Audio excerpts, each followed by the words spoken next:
이근주의 자는 문약이고 호는 청광이며 본관은 전이이다. 그의 선대에 청강 이재신과 잠화 이명준이 있어 이름난 집안이 되었다. 홍주 용봉산 아래에 집을 짓고 대대로 살았다. 그는 철종 1860년에 태어났다. 외모가 단정하였으며 성격 또한 강건하고 결단력이 있었다. 집이 가난하여 일찍이 두 형 이근하, 이근상과 함께 장사를 부지런히 하여 생계를 도왔다. 1880년에 재산을 나누어 분가하였다가 얼마 뒤 독서에 방해가 된다며 형제들과 다시 합쳐 살았다. 공주의 부용함은 황폐해진 절로서 깊숙이 후미진 산속에 있었다. 거주하는 스님도 없어 승냥이와 범, 도깨비 등이 낮에도 종종 나타났다. 그러나 이근주는 그곳으로 가서 홀로 머물며 3일 동안 한 끼만 먹으면서 매우 열심히 책을 읽으며 한 해를 마쳤다. 30여 세쯤 되었을 때 금강산과 속리산 등 여러 산을 유람하고 또 당대의 이름난 선생들을 두루 찾아뵙고 돌아와서는 세상에 뛰어난 인물이 없음을 탄식하였다. 1895년에 많은 역적 신하들이 왕비를 시해하고 또 감히 임금의 머리마저 강제로 깎았다. 이근주는 이에 분개하며 홍주 목사 이승우에게 편지를 써서 의병을 일으킬 것을 강력히 권하였다.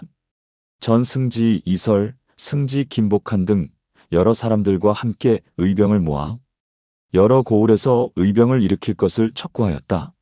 수일이 지난 후에 이승우가 배반하고 여러 사람들을 감옥에 가두었다. 이 일이 있기 전에 이근주는 부모님을 뵈러 충남 면천에 가 있었다. 그는 이러한 변고 소식을 듣고 분노하여 탄식하며 말하였다. 나와 여러 사람들이 대의를 내세워 생사를 함께 하기로 맹세하였다. 지금 여러 사람들이 감옥에 갇혔으니 나만 홀로 잡히지 않은 것을 다행으로 여긴다면 의리가 아니다. 그리고 스스로 자수하여 감옥에 갇히려 하였다. 그러자 형 이근상이 말하였다. 너는 관리도 아니고 집에는 연로하신 어머니가 계신다. 어찌 부모가 살아계시면 함부로 목숨을 버리지 말라는 말을 듣지 못하였느냐? 형이 만류하려 해도 어쩔 수 없자 이렇게 말하였다. 세상 사람들은 모두 죽음을 두려워하여 과감하게 실행하지 못하는데 만일 죽음을 두려워하지 않는다면 무슨 일이든 하지 못하겠는가? 지금 내가 동지 몇 사람을 모아서 성을 등지고 한번 싸워 다행히 승리하여 갇혀있는 여러 사람들을 구출한다면 거의 뜻한 바를 이룰 수 있을 것이다. 만약 이기지 못하고 도리어 적들에게 잡혀 사형되더라도 대장부가 지켜야 할 의리를 잃지 않을 것이다.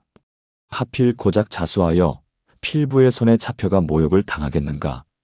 이근주는 형의 말이 옳다고 생각하여 서산과 태안 등지를 돌아다니며 의병을 모집하였다. 이때 임금께서 갇혀있던 여러 사람들을 특별히 석방하라는 명을 내리니 의병을 모의하던 것을 멈췄다. 그러나 매번 어려움을 함께하지 못하였던 것을 마음속으로 불편해하고 한탄하였다. 1896년에 충남 청양으로 가서 수사 조희현과 함께 다시 의병을 일으키자고 모의하였는데 조희현 또한 잡히는 바람에 이근주는 어찌할 수 없음을 탄식하였다. 그로 인해 당진 지역에서 자취를 감추고 은거하였다. 1897년에 어머니가 돌아가셨다. 이근주는 예법보다 지나치게 슬퍼하다가 이로 인해 병이 들었다. 1910년 가을 나라가 일본에 강제로 병합되었다는 소식을 듣고 곧바로 자결하려 하였는데 9월 13일은 큰형 이근하의 회갑일이었다. 그날 친척과 친구들이 회갑 잔치를 마치자 이근주가 슬프게 형 이근상에게 말하였다.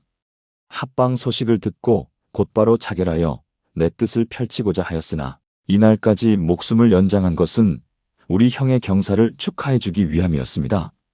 지금 죽는 것이 어찌 안쓰럽겠습니까? 내 손에 칼 하나를 쥐고 서울로 달려가 도적의 우두머리 몇 놈의 머리를 베고 북쪽 대골 밑에서 자결한다면 거의 내 뜻을 이룰 수 있겠지만 내 몸에 병이 쌓여 스스로 그럴 힘도 없으니 어찌해야 합니까? 형 이근상이 말하였다. 큰 대신으로서 자결하면 그 죽음은 명예롭지만 너는 일개 가난한 선비에 지나지 않는다. 비록 죽더라도 알아주는 이가 없을 것이니 그 죽음이 부질없지 않겠느냐? 이근주가 웃으며 말하였다. 자고로 절개를 세우는 자는 내가 죽을 수 있는 의리를 생각할 뿐이지 어찌 이름을 알아주고 알아주지 않는 것에 따라 죽고 사는 것을 결정하겠습니까? 9월 23일 이근주는 목욕하고 손톱과 발톱을 깎은 뒤 조카 이필로를 데리고 진목정으로 갔다. 술과 과일을 사고 글을 지어 부모님 묘소와 산신께 고한 다음 이필로에게 집으로 돌아가라 말하였다. 그리고 크게 존화양이 척사부정 8글자를 써서 무덤과 나무에 걸어두고 스스로 목을 메고 목을 찔러 세상을 떠났다. 집안 사람들이 이필로가 혼자 돌아오는 것을 보고 크게 놀라 달려가 살펴보았으나 이미 손을 쓸 수가 없었다. 다만 지은 글과 율시 및 형제, 처자, 친척들에게 고한 여러 장의 편지가 그 곁에 남아 있었다. 밤에 일본과 한국의 순사들이 와서 피로 붉게 물든 칼을 보고 모두 놀라 탄식하였고 유서를 모두 가져가 버렸다. 친족과 이웃 사람들에게 부탁한 글에는 이렇게 적혀 있었다. 내가 죽거든 저놈들에게 빼앗긴 땅에 묻히고 싶지 않으니 여러분들은 우리 형에게 화장하기를 권해주시오. 집안 사람들이 그 뜻을 따르지 않고 선영 아래에 장사 지냈다. 관을 무덤에 내릴 때에 큰 번개가 치고 비바람이 불어 마치 물을 쏟아 붓는 것 같았다. 사람들이 이를 이상하게 여기며 화장하지 않아서 일어난 일이라고 생각하였다. 이근주는 맹자를 좋아하였고 매번 웅어장에 이르러서는 무릎을 치며 탄식하였다. 사람들과 당대의 일을 논할 때면 강개하여 거리낌 없이 말하였는데 분노가 극에 달하면 머리카락이 곤두설 정도였다.